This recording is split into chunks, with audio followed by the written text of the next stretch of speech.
আসসালামু আলাইকুম ভিউয়ার্স, লোনের মালা ভয়েসের পক্ষ থেকে আপনাদের সবাইকে আবারও স্বাগত জানাচ্ছি। এখনকার যে সংবাদটি সেটি হচ্ছে লন্ডনের ডেgenham-এর একজন মা তার ২ সন্তানকে পানিতে চুবিয়ে অর্থাৎ বাথটাবে চুবিয়ে হত্যা করেছেন এমন অভিযোগে অভিযুক্ত হয়েছেন।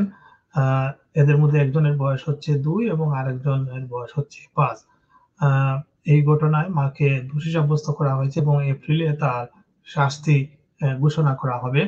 আ ঘটনাটি ঘটে পূর্ব লন্ডনের ডেgenham-এ এবং যে সময় ঘটনাটি ঘটে ওই সময় ওই সন্তানদের বাবা বাইরে ছিলেন এবং তিনি বাইরে থেকে যখন আসেন এবং এসে দেখতে পান তিনি তার সন্তানরা কোথায় জানতে চাইলে তার মা বলেন যে তারা উপরে আছে। কিন্তু তিনি গিয়ে দেখেন যে তারা মৃত অবস্থায় রয়েছে।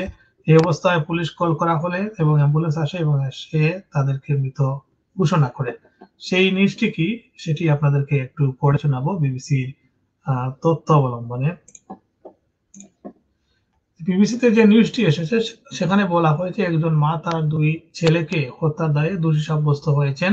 ৪৭ বছর বয়সী কারা আলেকজান্ডারকে অভিযুক্ত করা হয়। তিনি ২০২২ সালের ১৬ই ডিসেম্বর ডেgenham-এর তার বাড়িতে বাথটাবে ২ বছর বয়সী ইলাজা থমাস এবং ৫ বছর বয়সী মার্লি থমাসকে ডুবিয়ে হত্যা করেছিলেন।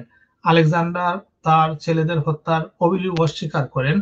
আ তিনি বলেন যে তারা বাথটাবে ডুবে গিয়েছিল। তখন তিনি ঘুমিয়েছিলেন। কিন্তু আ ক্রাউন কোর্টে আ প্রসিকিউটররা বলেন যে না, তাদেরকে ডুবিয়ে হত্যা বা শ্বাসরোধ করে হত্যা করা হয়েছে।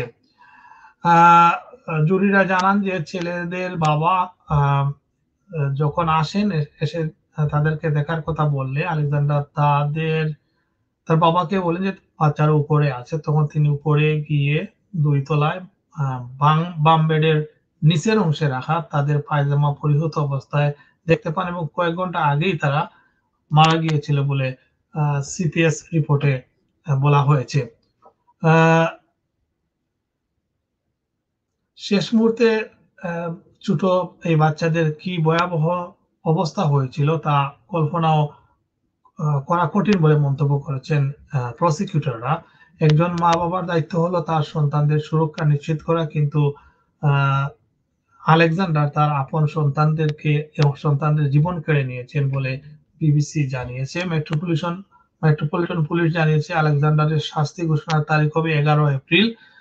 তাদের তদন্তে থাকা গোয়েন্দা প্রধান পরিদর্শক পল ওয়ালা বলেন যে তার চিন্তা বিশেষভাবে ছেলের বাবার প্রতি।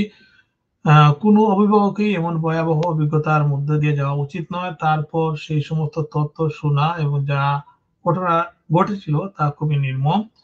আ তিনি আ উদ্ধারকর্মী এবং তদন্ত কাজে যারা জড়িত ছিলেন সবার প্রতি ধন্যবাদ জানিয়েছেন। ভিউয়ার্স, এই ছিল এখনকার সংবাদ। আগামীতে আরো অন্য সংবাদ নিয়ে আবারও আসবো। সবাইকে ধন্যবাদ।